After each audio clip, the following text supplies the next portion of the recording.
안녕하세요. 가톨릭대학교 성인교정 도서관입니다. 2025년이 마무리되어 가면서 많은 분들이 지난 한 해를 돌아보기도 하시고 한 해를 정리하면서 어떻게 또 내년을 준비할까 많은 고민들을 하고 계실 겁니다.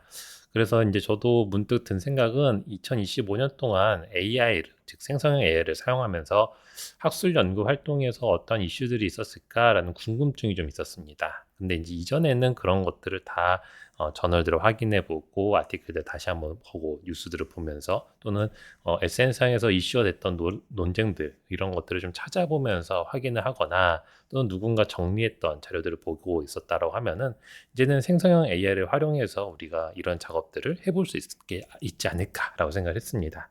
그래서 저는 이제 구글의 제미나이의 딥리서치를 활용한 다음에 이제 노트북 LM도 같이 활용을 하긴 했는데 이런 식으로 이제 좀 활용을 해서 한번 같이 정보들을 정리했고 한번 정리된 자료를 한번 같이 리뷰해보는 그런 시간을 가져보도록 하겠습니다.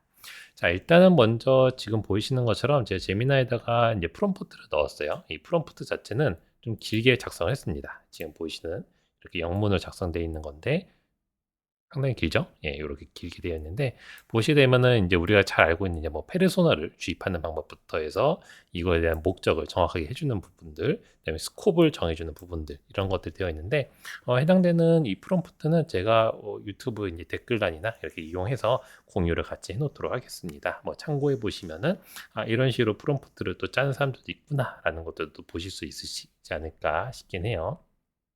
물론 제가 이 프롬프트 짜면서 이제 했던 목적은 일단은 우선적으로 생리학 관련된 부분에서 이슈가 됐었던 특히나 생성형 AI와 관련된 학술 활동에서의 이슈 부분들을 탑 10을 좀 뽑았으면 좋겠다. 다만 2025년부터 해서 시간 순으로 그거를 좀 나열했으면 좋겠다라고 이렇게 했고 그런 명령을 이제 딥리서치를 통해서 조사를 시켰습니다. 딥리서치에다 명령을 내리고 나니까 당연히 이제 연구 계획을 짜게 되겠죠. 연구 계획을 짰고 그 연구 계획은 총 지금 보시게 되면은 8가지의 연구 계획을 짠 상태고요. 그 상태에서 이제 제가 연구를 시작을 시켰을 때 우측에 있는 것처럼 이렇게 결과가 나왔습니다. 그래서 2025년 글로벌 바이오메디컬 연구 생태계 생성형 이런 형태로 해서 이렇게 보고서 형태로 해서 내놓고 있습니다. 근데 이렇게 또 보고서를 이렇게 쭉 읽게 되다 보면은 뭐 읽으면서 우리가 이렇게 아시다시피 참고 문헌들을 확인하면서 그 출처들을 보고 이제 세부적인 내용들도 또 확인할 수 있겠지만은 이제는 이제 이렇게 보시는 것도 좀 방법이긴 하지만 이제 만들기라는 기능이 있죠. 예, 만들기라는 기능을 통해서 뭐 웹페이지나 인포그래픽 등등 다양한 형태를 만들 수 있는데 제가 웹페이지로 일단 생성을 시켜봤습니다. 그래서 웹페이지로 생성을 시켜서 그 작업이 완료가 돼 있고 그 작업 결과물을 보여드리게 되면은 이렇게 이제 결과물이 완성이 되어 있습니다. 그래서 이제는 이렇게 내가 어떤 제미나이나 뭐 챗GPT의 이런 툴들을 통해서 작업을 하신 다음에 웹 형식으로 만들게 되면은 다른 곳에 가서 발표할 때도 요 링크만 갖고 가시게 되면은 이렇게 이제 화면을 같이 보면서 요 형태로 웹페이지를 보면서 발표를 할 수도 있게 되겠죠. 물론 우리가 슬라이드로 만드는 방법도 있겠지만은 잘 아시다시피 슬라이드로 만들었을 때 아직까지는 챗GPT 이번에 5.2 버전이 나오면서 이미지를 만드는 기능이 굉장히 업그레이드 되긴 했지만 아직까지는 한글의 폰트가 좀 뭉개지는 그런 부분들이 있다 보니까 이제 그런 부분들에서 좀 신경을 쓴다고 하면은 이런 식으로 만들어 보는 것도 한 가지 방법이 되겠죠. 자, 그럼 한번 좀 보도록 할까요? 지금 분석된 주요 이슈는 제가 10건으로 일단은 해놨기 때문에 아마 10건으로 이렇게 해놨을 겁니다.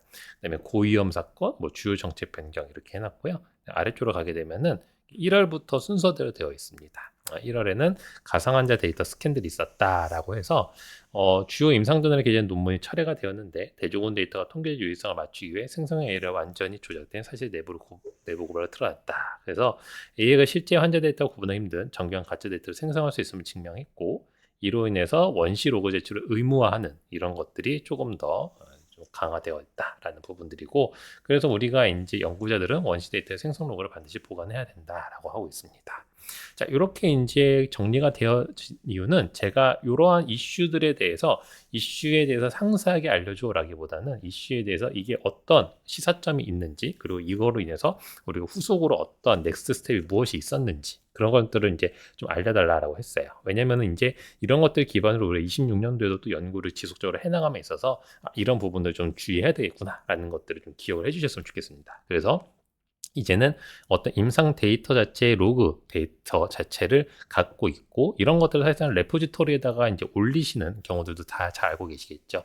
데이터 매니지먼트 플레인 같은 경우처럼 DMP에다 시스템에다가 업로드를 하신다거나 여기 오픈된 소스 사이트에다가 업로드를 하신다거나 또는 서플먼트 매트리얼로 제출을 하신다거나 이런 형태로 해서 많이들 이용을 하고 계실 겁니다. 그다음 2월 달에는 딥페이크 현미경 이미지 사태라고 이제 한글로 번역이 되다 보니까 좀 용어가 좀 읽기 좀 어색하긴 한데 이렇게 이제 되어 있어요. 그래서 일단은 기본적으로 세포 이미지를 좀 조작한 논문들이 발견이 되었다라고 하게 됩니다. 물론 이거는 이제 계속적으로 확인이 되고 있는 중이에요. 아주 과거에 게재됐던 논문들도 이렇게 이미지 조작들이 최근에 확인이 되고 이런 경우들도 있게 됐는데 이런 부분들이 사실상은 이제 육안으로는 판별이 불가능한 형태들도 발생하고 있다라고 하게 됩니다. 그래서 일단은 출판사들은 이런 것에 대해서 전면 금지하고 있다라고 하고 있고요. 실제적으로 이렇게 AI 툴들 중에서 이미지를 판독하는 툴들이 있습니다. 이미지 트윈이라던가 여러 가지 툴들이 있는데 그런 툴들은 대부분 이렇게 세포 이미지들 같은 경우에 기존에 갖고 있던 것과 대조를 해서 뭔가 변경점이 있는지 없는지를 대조하는 시스템들이 있는데 대부분의 출판사들이 이제 그런 것들을 확인하고 그런 이미지들에 대해서 혹시나 위조 사항이 있으면은 연구자한테 이제 당연히 리비전 요청을 하게 되겠죠. 그러면 우리는 당연히 또 원본 데이터, 원 데이터를 잘 갖고 있다 보면은 크게 문제없이 잘 넘어갈 수 있게 됩니다.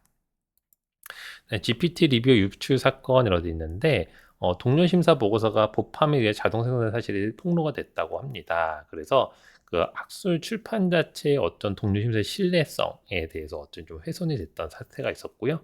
그래서 해당 출판사 문제 리뷰를 승인된 논문 500편을 재심사하고 리뷰 인증 절차를 강화했다라고 합니다. 그래서 우리가 이제 아무래도 연구자분들 중에 우리 기관에도 피어 리뷰를 하고 계시는 분들이 있으시겠지만 제가 다른 연구자분들한테 듣기로도 피어 리뷰어 수는 늘어나지 않는데 그거에 대비 논문 수가 너무나 많이 늘어나서 리뷰를 해야 될 논문들도 너무 많이 늘어나고 있고 또는 나에게 리뷰를 요청하는 메일도 계속해서 오고 있고 이런 것들에 대한 굉장히 걱정거리, 고민거리들이 많으시더라고요. 다만 이제 AI를 활용하신다고 하시게 되면은 그런 윤리적 가이드라인들이 강화되어 있고 특히나 기밀 유지 의무 때문에 대부분의 리뷰어분들, 특히나 편집자, 에디터분들은 항상 이야기하시는 게 논문 자체를 AI한테 넘기는 것 자체에 대해서는 좀 우려의 시각을 갖고 있기도 합니다. 물론 이 부분은 여러 가지 찬반의 의견들이 있기 때문에 연구자분들 간에 좀 상당한 논의들이 좀 필요한 부분이긴 하지만 일단은 지금 보이셨던 이런 사건들이 있었다라는 것 좀 기억을 해주시면 좋겠습니다. 네, 4월 달에는 AI 시스템이 단독으로 발견한 신약 후보 물질에 대해 발명자 지위를 최종 기각했다라고 하게 되어 있습니다. AI가 주도한 신약 개발 분야에서 지식 제작권, 소유 주체를 명확히 한 글로벌 판례가 되겠고요. 제약사들은 AI를 도구를 명시하고 인간 연구자를 발명자로 제지정한 절차에 착수했다라고 하고 있습니다. 그러니까 AI는 결국은 최종 책임과 권리라는 부분 때문에 어떤 저자로서는 갈 수가 없다라는 부분 확인해 주시면 되겠고 존재하는 유전자 인용 확산이라고 되어 있는데 AI 환각 현상으로 인해서 이제 다른 부분들이 이제 정확한 정보가 게시가 되지 않았던 부분들이에요. 그래서 대부분들은 이런 경우들은 사실상은 존재하는 정보인지를 확인만 해주는 작업들을 연구자들이 좀 해주시면 됩니다. 그리고 이제 AI한테 뭔가 요청을 할 때도 환각 현상을 없애게끔 이제 우리가 요구를 할 수 있게 되겠죠. 예를 들어서 잘 모르는 경우는 모른다고 답을 해라라고 이렇게 한다거나 여러 가지 방법들이 있는데 그런 기법들을 자꾸만 찾아보시고 하시면 됩니다. 물론 이 환각을 아예 제로로 만들 수는 없기 때문에 항상 늘 그렇듯이 이게 아주 중요한 부분인데 팩트 체킹이라고 해서 AI가 생성한 텍스트와 참고문은 반드시 원문을 대조해서 검증을 해야 됩니다. 즉 지금 보시게 되면은 아래쪽에 출처 및 증거라도 계속 소스가 보이실 거예요. 지금 페이지별로 이 소스에 나오는 내용들이 지금 요약이 되어 있는 상태라고 보시면 되겠습니다만 물론 저도 이것들을 다 훑어만 봤지 자세하게는 읽어보지 못했어요. 이제 자료를 만들다 보면은 그러다 보면은 이제 어떻게 되겠죠? 이런 부분들에 대해서 뭔가 하나의 단어 또는 어떤 구문 자체가 오류가 될 수가 있게 되겠죠. 그런 경우에는 아무래도 문제가 발생할 수 있게 됩니다. 그래서 정식적으로 발표하는 자료들에서는 좀 주의를 해주셔야 된다라는 부분을 강조드립니다. 네, 워터마크에 관련된 부분들도 이제 아무래도 좀 더 강화가 되고 있어요. 특히나 요새 잘 아시다시피 이제 지금 여기는 이제 결과 보고서 같은 경우에 대한 이야기이긴 하지만, 즉 공적 자금이 투여된, 근데 실제적으로는 이제 이미지들이 워낙에 이제 고도화되면서 나노바나나부터 해서 챗GPT 이번에 업데이트되면서 이미지들이 워낙에 실제와 같이 구분되기 쉽지가 않다 보니까 이런 부분들에서 굉장히 오해가 될 수 있는 부분들이 많이 발생할 수 있게 됩니다. 그래서 이런 워터마크의 부분들도 좀 고민이 돼야 되겠죠. 그다음에 논문 공장 2.0 회피형 AI 등장이라고 그래서, 이거 어떤 경우냐면 이제 논문 공장이라는 페이퍼 밀 같은 경우죠. 페이퍼 밀 같은 경우는 논문을 생산한 다음에 그 생산한 곳에서 저자들에게 돈을 받고 저자로서 인정을 집어넣어 주는 겁니다. 당신이 1저자 하겠습니까? 당신이 2저자 하겠습니까? 교신저자 하겠습니까? 그럼 얼마씩 내십시오. 그럼 이름을 넣어주고 그 논문을 출간을 해서 어세까지 가게 됩니다.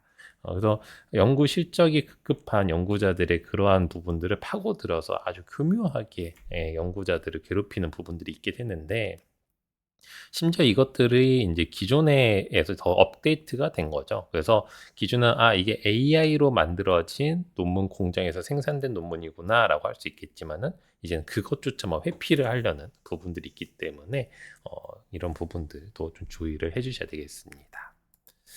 그 다음에 학술지 편집위원이 집단적으로 사임한 경우가 있긴 합니다. 그래서 이런 경우들도 있었기 때문에 이제 우리가 저작권 양도 계약서야 AI 학술 관련 조항을 좀 꼼꼼히 확인하자라고 이렇게도 이제 내용이 나오고 있고요.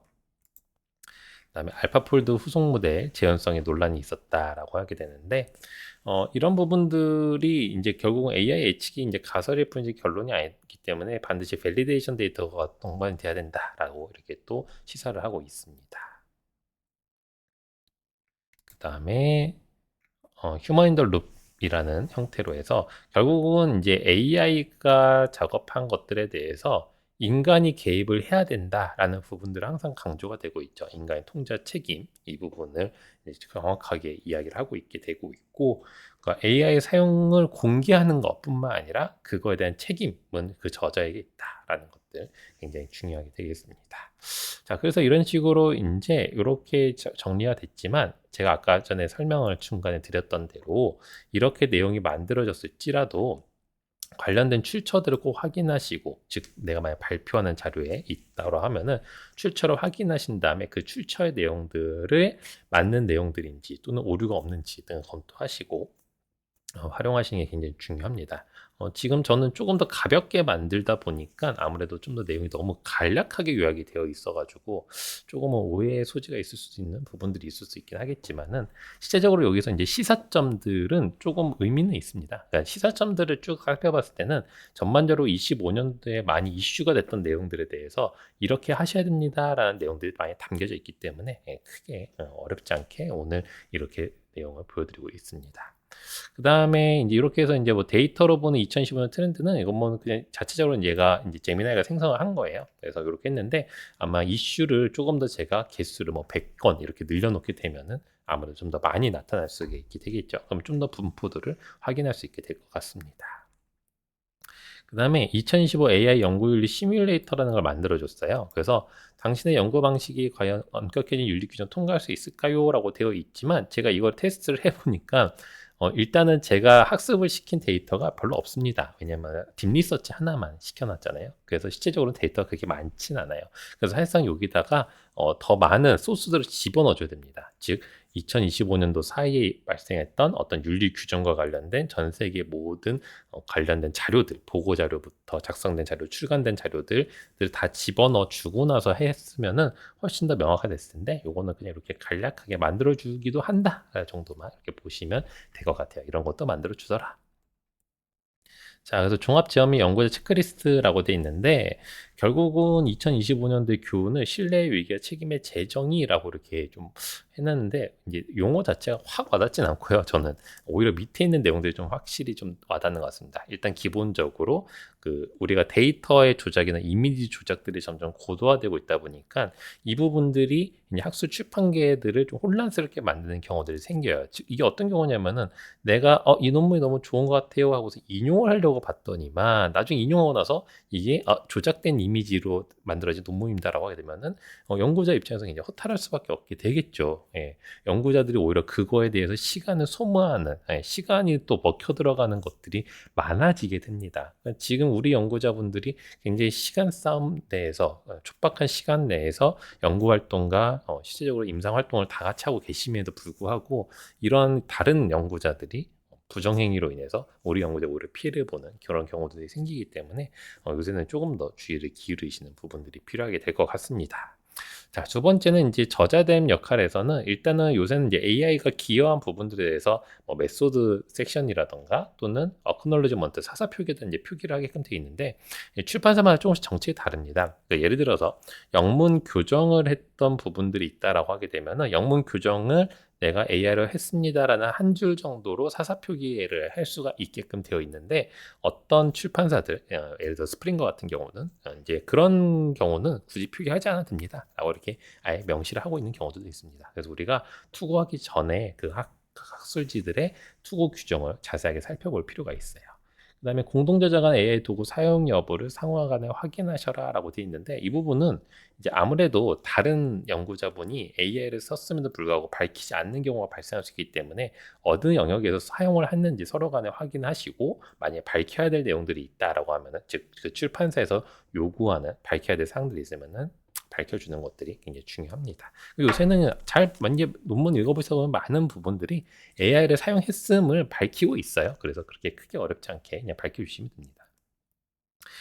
동료 심사 같은 경우에도 지금 리뷰어 복 같은 경우들이 있을 수가 있게 되는데 일단 이런 부분들은 일단은 민감한 미출판 원고를 외부 AI 모델에 업로드하는 게 굉장히 위험하기 때문에 로컬 형태의 AI를 활용하는 방식들도 있어요. GPT-4 같은 경우를 활용하시거나 이런 방법들도 있긴 하겠지만은 아무래도 이제 동료 심사를 하시는 연구자분들은 지속적으로 편집자들 편집인들과 함께 의논을 해 가시면서 어느 영역에서 사용을 해서 하실지를 좀 고민해 주시는 게 좋을 것 같습니다. 물론 AI를 활용해서 우리가 시간과 노력, 즉 반복적인 활동들에 대해서 굉장히 단축을 시킬 수 있게 된다고 하면 더 질 좋은 피어 리뷰가 될 수가 있지 않을까라고 생각하겠지만은 그런 부분들이 조금 더 너무나 선을 넘어가는 이런 부분들이 되지 않게끔 물론 많은 연구자분들이 그런 부분을 계속 노력해 주고 계시고 우리 국내에도 다양한 편집인 협의회에서도 그런 부분이 지속적으로 토의가 되고 있는 것들을 다양한 학술 자료 발표라던가 보고 자료들을 통해서 보고 있습니다. 그래서 우리 국내 연구자들뿐만 아니라 우리 기관의 연구자분들이 진짜 많은 노력들을 하고 계시고 이렇게 빠르게 변화하는 시대에서 우리가 어떻게 지켜나가야 될 것들이 있는지 등을 항상 기준을 잡아주신 게 너무 감사드리고요. 그래서 앞전에 설명드렸던 이런 부분들 중에서 제가 좀 추천드리고자 하는 것들은 이렇게 다양한 내용들에 대해서 뭐 출처를 읽어보시는 것도 중요하겠지만은 이런 것들보다는 우리가 주요 시사점 한 줄들을 좀 떠올려 보시면서 이 시사점들을 좀 생각을 염두에 두시고 26년도에도 아마 바로 이제 이런 부분들 좀 지속이 되겠죠. 물론 잘 아시다시피 25년도 1월부터 12월, 1월을 기준으로 해서 12월과 두 개만 비교해봐도 생성형 AI 모델들은 어마어마한 발전을 이루어냈습니다. 그렇기 때문에 아마 26년도에도 엄청난 발전이 있겠지만은 아마 이러한 기본적인 윤리들은 어느 정도의 크게 변화가 없이 오히려 좀 과학적인 기술들이 너무나 윤리를 벗어나려는 부분들에 대해서 다양한 경고들을 지속적으로 보내게 되겠죠. 그래서 우리가 이런 부분들을 계속적으로 관심을 가지고 있는 게 굉장히 중요한 것 같습니다. 그래서 항상 이런 부분 주의해 주시고 지금 요 링크도 제가 유튜브 안에다가 댓글이나 이런 곳에 심어 놓을 테니까 한번 보셔도 좋겠지만은 이 자료 자체는 앞전에 설명드렸듯이 완벽한 자료는 아니에요. 그냥 간단하게 딥 리서치를 통해서 했기 때문에 잘 아시다시피 오픈된 소스들만 학습을 해서 가지고 있는 거고 그 탑 10이라는 기준도 이 자체가 그냥 제미나이 자체가 정해버린 거기 때문에 제가 이제 그런 부분을 검증하게끔 이런 프롬프트는 일부러 빼놨거든요. 그래서 그런 부분들이 빠져 있으니까 이런 것들은 좀 감안하시고 이렇게도 좀 구성이 되는구나 라는 것 정도로 참고를 해 주시는 용도로만 보시면 좋겠습니다. 그냥 좀 즐겁게 보시는 용도로 만들어 봤으니까 가볍게 한번 정도 보시면 좋을 것 같아요. 그래서 25년도에는 좀 이런 이슈들이 있었는데 26년도에도 아마 생성형 AI에 관련된 부분들은 지속적으로 언급이 될 것 같고 도서관에서도 문헌 검색과 관련된 부분들 또는 뭔가 자료를 보시는 부분들에 있어서 AI와 관련돼서 연관 지을 수 있는 부분들은 지속적으로 안내를 드릴 수 있도록 하겠습니다. 오늘은 여기까지입니다.